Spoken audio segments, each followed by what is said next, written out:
Айтты кантип майрамдаш керек? Айт күнү намаздар окулат, курмандыктар союлат, жалпы үй бүлө менен отуруп тамактанылат. Жана ушул жерге келип, Ош шаарындагы Алимбек Даттаянчасына келип, жалпы эл менен көңүл ачып майрамды өткөрөсүздөр. Бул жерде бекер балмуздактар таркатылат, тамак аштар берилет, оюнчуктар берилет жана оюн зооктор болот. Негизгиси Аллах буйругандай мусулмандар жалпы майрамды өткөрөт. Келип катышыңыздар. Жана бул майрамды уюштурууга жалпыңыздарды салым кошууга да чакырабыз. М-банк номерлер жана Россия жергесиндеги эсеп шоттордо жазылган.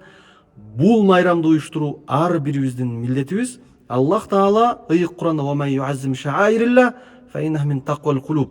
Ким Аллахтын ушундай ачык чыгара турган ибадаттарын урматтаса, бул таква жүрөктөн деген. Таква болом деген адамдар жалпы майрамыбызга келип катышыңыздар.